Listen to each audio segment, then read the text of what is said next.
बच्चों, आप लोगों का पता है, आप लोगों को आपका आखिरी दिन है आज। स्कूल आज से बंद हो जाएंगे, पता है। इसलिए हमने आज के दिन इस चर्चा का विषय रखा है जो झांसी की रानी का विवाह है। आप लोगों को पता है कि आज हमारी झांसी की रानी की शादी हुई थी। ठीक है, आज कितनी है? 19 मई, ध्यान रखना। ठीक है, तो अब हम चलते हैं झांसी की रानी की जीवनी के साथ साथ उनके विवाह और उनकी वीरता की कहानी की गाथा। ठीक है, तो हम आपको ले चलते हैं रानी लक्ष्मीबाई की जीवनी पर। क्या और एक बात और है, हमें बहुत गर्व है कि हम उस जिले में रहते हैं जिस जिले की झांसी की रानी थी। ठीक है, बुंदेलों की मोह हमने सुनी कहानी थी, खूब लड़ी मर्दानी वो तो झांसी वाली रानी थी। चलते हैं अपने टॉपिक पर। झांसी की रानी जो थी महारानी लक्ष्मीबाई, जो रानी का जो जन्म हुआ था वो बनारस में 19 नवंबर 1828 में हुआ था। ठीक है, लेकिन इनका नाम जो था बचपन से वो था मणिकर्णिका। एक थोड़ा नाम बड़ा है इसलिए इनका नाम रखा गया है मनु। ठीक है, बचपन का नाम इनका मनु है और छबीली भी कहते थे। अब इनकी शिक्षा की ओर चलते हैं हम। शिक्षा के बारे में बात करें तो बचपन से ही तीरंदाजी, शस्त्र विद्या, घुड़सवारी, तलवारबाजी, निशानेबाजी सब में निपुण थी। ठीक है, अब चलते हैं इनकी शादी पर। तो बच्चों, इनकी शादी की तारीख है 19 मई 1842 में इनकी शादी झांसी में जो पचपिया मंदिर है मानस चौक में, पानी की धर्मशाला है, वहां गणेश मंदिर है वहां पर। ठीक है, वहां पर मराठा रीति रिवाज से झांसी के महाराजा गंगाधर राव से संपन्न हुई थी। ठीक है, इनकी शादी हो गई। शादी के बाद इनका नाम रखा गया है लक्ष्मीबाई।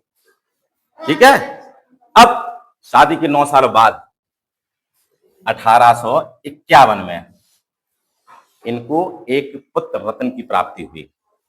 उस खुद का पुत्र था, ठीक है, समझना गौर से, उस पुत्र का नाम इन्होंने दामोदर राव रखा, अपने खुद के पुत्र का।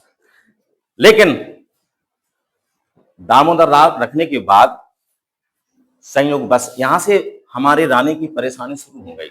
देखो आप, 1851 में एक पुत्र का जन्म हुआ।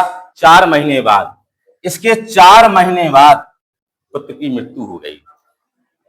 ठीक है, अब मृत्यु होने के बाद ये बड़े चिंता का विषय रहा रानी के लिए और उनके पति गंगाधर राव के लिए।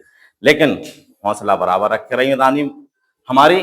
अब इसके बाद क्या होगा, उन्होंने 1853 में, चूंकि गंगाधर राव बीमार रहते थे, ठीक है, बीमारी से, तो उन्होंने 1853 में एक पुत्र गोद लेने का निर्णय लिया, दत्तक पुत्र के रूप में। उन्होंने कहा कि हम बीमार रहते हैं और झांसी का उत्तराधिकारी बनाया जाए, इसलिए हम दत्तक पुत्र लेने का निर्णय करते हैं। और दत्तक पुत्र और कोई नहीं था, उनके चचेरे भाई का लड़का था, 5 साल का था। उस समय उस पुत्र का नाम आनंद राव था।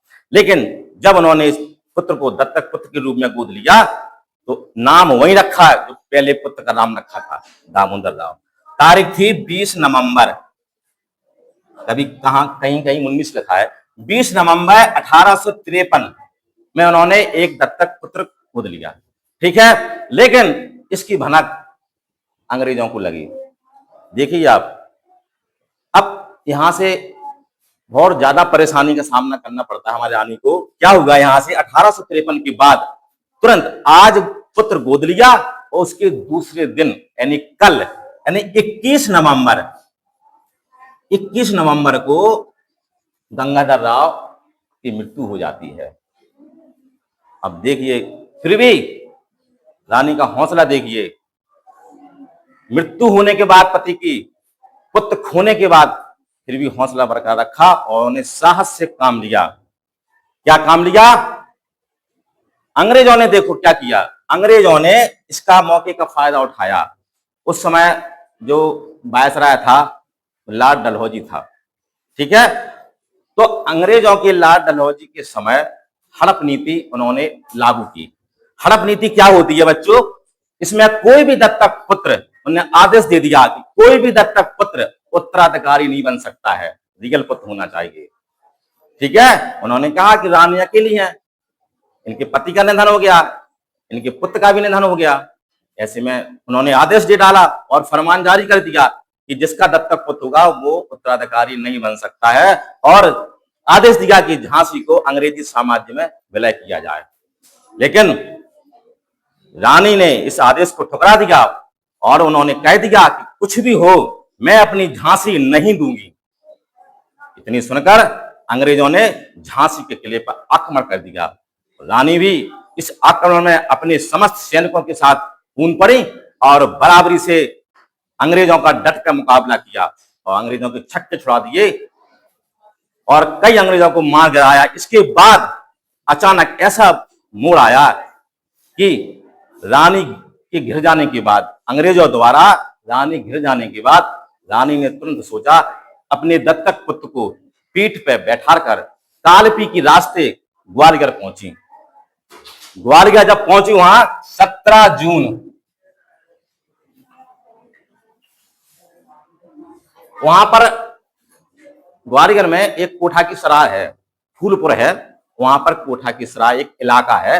वहां पर अंग्रेजों के जो कैप्टन थे यूरोज, उनसे उनका युद्ध हुआ और युद्ध करते करते वीरगति को प्राप्त हुई, गंभीर रूप से घायल हो गए और वीरगति को प्राप्त हुई। आज हमारा पूरा देश उनकी इस वीरता को याद करता है और हमेशा हमेशा के लिए हमारा पूरा भारतवर्ष उनकी इस बहादुरी को हमेशा याद करता रहेगा। तो ये रही हमारी झांसी की पूरी रानी की कहानी।